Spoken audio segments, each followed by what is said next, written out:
So what do you do when your chances of winning the election are decreasing by the hour, when your poll numbers are crashing hard and your entire life is falling apart with under 50 days before the 2024 election? Well, if you're Donald Trump, you're spending your time in the swing state of New York for some reason. Of course, I say that sarcastically, but that's exactly what Donald Trump was doing yesterday. Let me break down the data, and then I'm going to get into Trump's deranged and unhinged behavior over the past 24 hours. He received a whole bunch of really bad news. So 538 released their latest update on their prediction model, and it is very good news for Vice President Kamala Harris. Vice President Kamala Harris is now favored to win 64 times out of 100 compared to Donald Trump's 36 times out of 100. Now still, that's no reason to ever get complacent. That is still a solid chance for Trump right there. But this is Vice President Kamala Harris's biggest numbers in this prediction model yet. She is ahead by the most than she has been all election cycle. Big news there. Now let's look at the state polls. Quinnipiac released a whole bunch of polls in some of the battleground states. In Michigan, Harris leads 51-46. In Pennsylvania, Harris leads 51-46 as well. And in Wisconsin,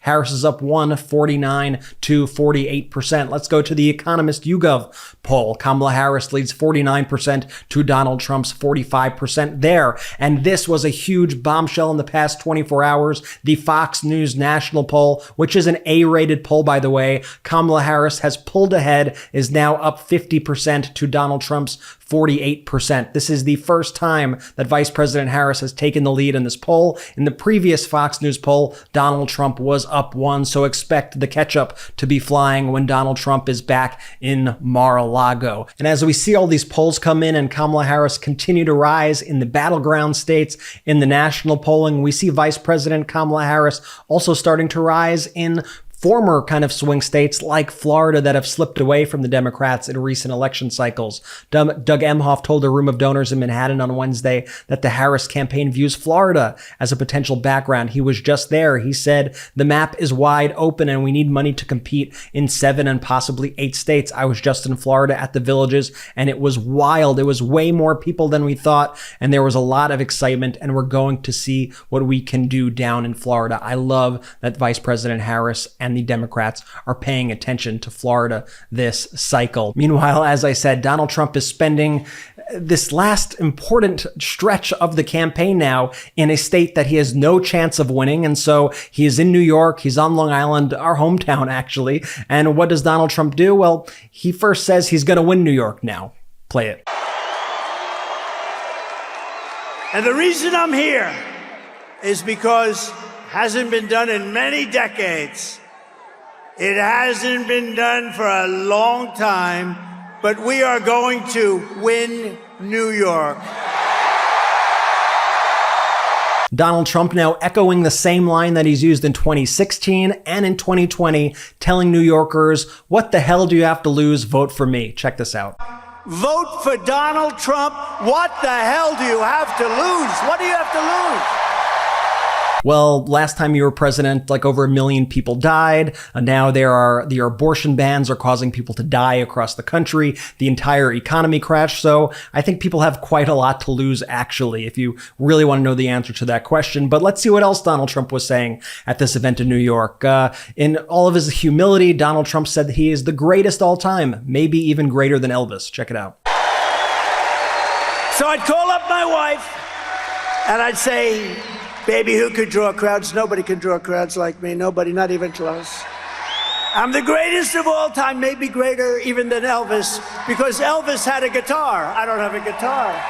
Elvis had a guitar. I don't have the privilege of a guitar. Then Donald Trump was saying things that just made me super uncomfortable, honestly. Check this out. But I'd say, baby, who could do it like me? Nobody can do it like me. How great am I? And she'd say, I'd say, how great was the speech? Not how good, how great was it? Yeah, I'm glad I didn't eat yet after watching that. My God.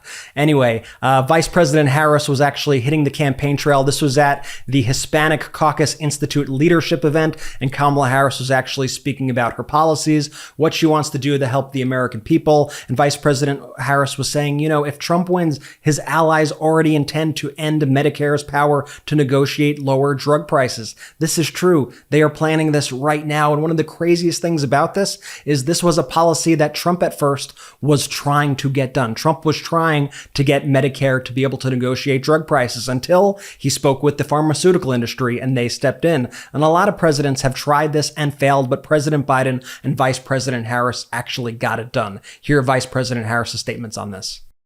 We, because of our work together, have finally given Medicare the power to negotiate lower drug prices with Big Pharma.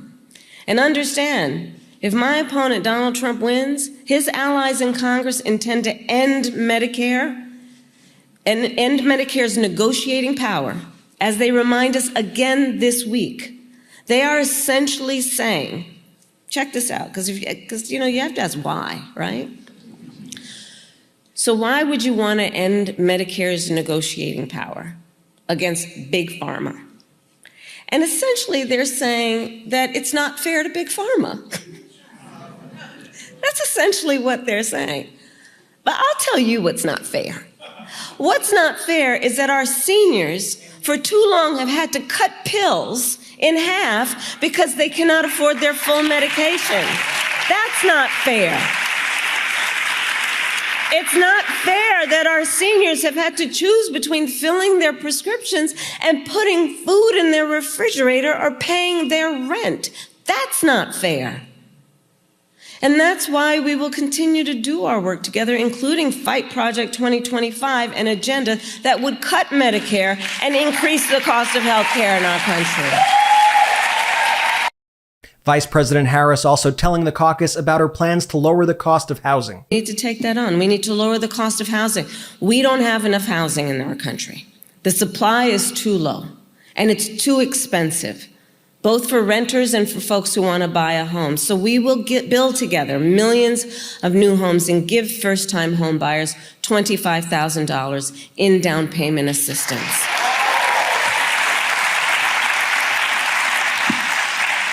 Because look, people just want to get their foot in the door. My mother worked hard, she saved up. It wasn't until I was a teenager that she was able to buy our first home. And the American dream is elusive for far too many people increasingly. And that's why it is part of my perspective that let's just do the work of giving first-time home buyers a $25,000 down payment assistance. Let them get their foot in the door. Vice President Harris also telling the crowd about Trump's plan to end the Affordable Care Act and kick people off their health care plans. They would cut Social Security and Medicare. They intend to end the Affordable Care Act and threaten the health care of more than 5 million Latinos in our country. All based on, I'm sure many of you saw the debate, So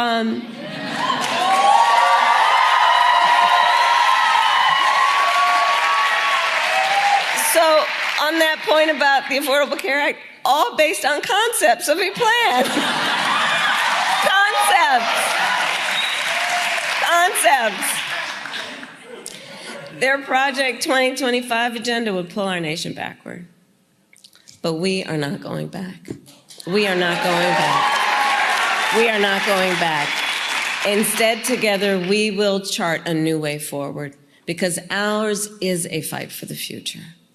And now let's check in with J.D. Vance, who was speaking to a small crowd, and he was speaking about the Fed's decision yesterday. This was very big news. The Federal Reserve decided to cut the interest rates by 50 basis points. It's the first cut in over 4 years to the interest rates. It's going to be great for Americans. It's going to really boost the economy, allow for more investment, allow for folks to borrow money for cheaper. It's going to have a huge rippling effect. So, of course, when J.D. Vance announced this to the crowd, this was their reaction. Question is really quickly just on the Fed cutting. It's a very Wall Street Journal-y question, but the Fed cut the interest rate today by 0.5 percentage point. Going to alleviate inflation for a lot of people, and so if you have any reaction to that, we'd love it. well, look, my reaction is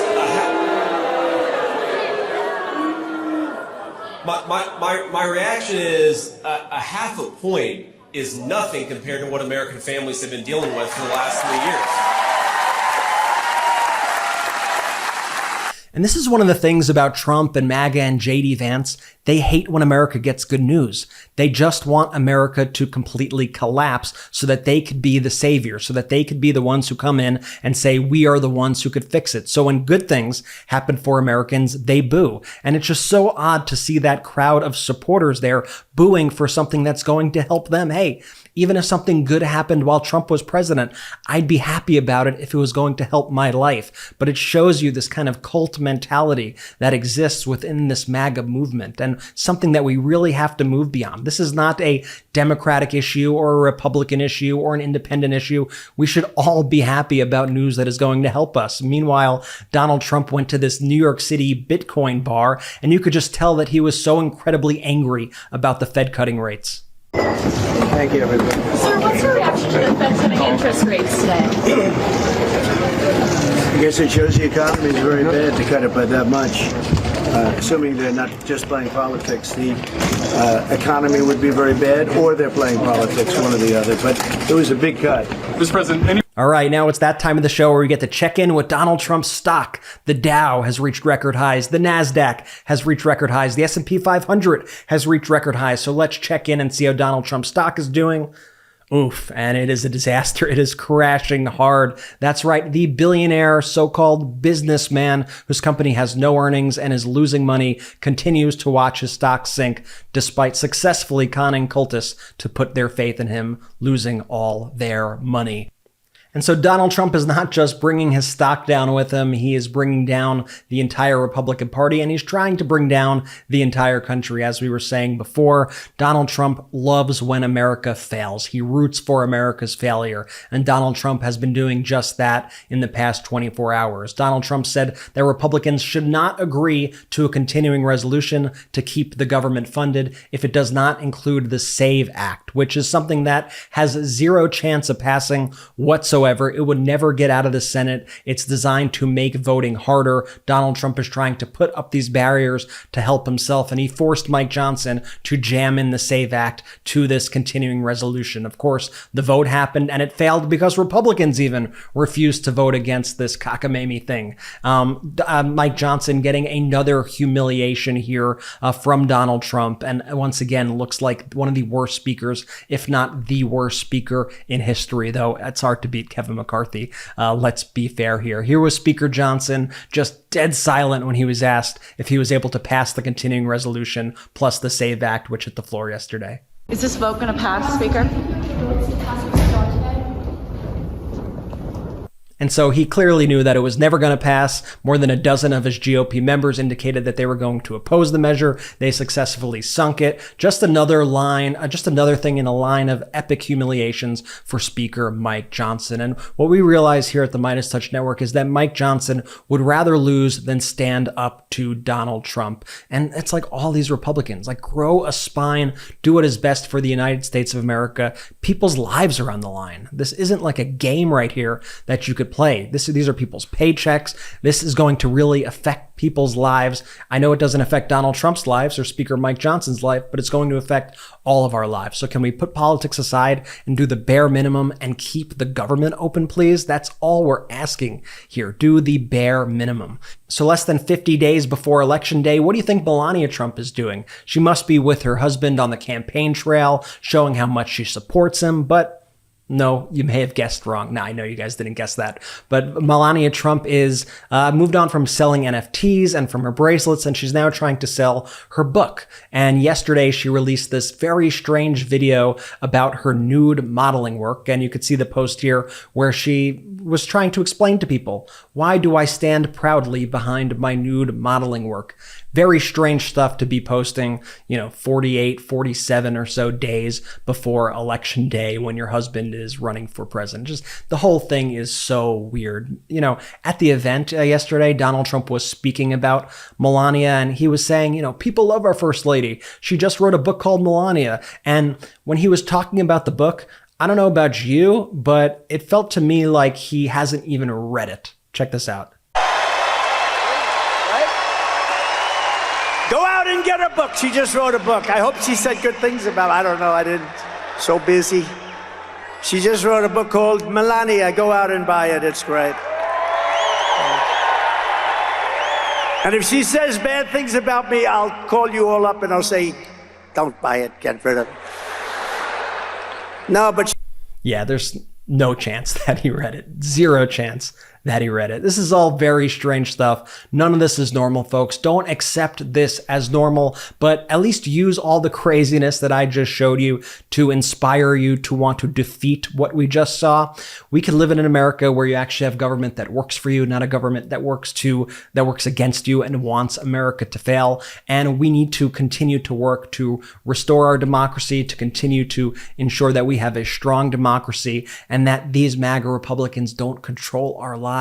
Enough is enough. Thank you so much for watching. Remember to hit that subscribe button. And as always, share these videos with a friend. It's so helpful if you post these videos on your social media, if you text them to friends, if you hit the like button, if you comment. You could also buy our merch at store.MeidasTouch.com. We got some really cool gear and I've been loving seeing it worn around town. All right, I got to go for now, but I'll be back soon. Thank you so much for watching and I'll see you in a bit. Real quick, Meta just changed their algorithm to suppress political content. Please follow our Instagram at MeidasTouch right now as we head towards 400,000 followers so you don't miss a beat.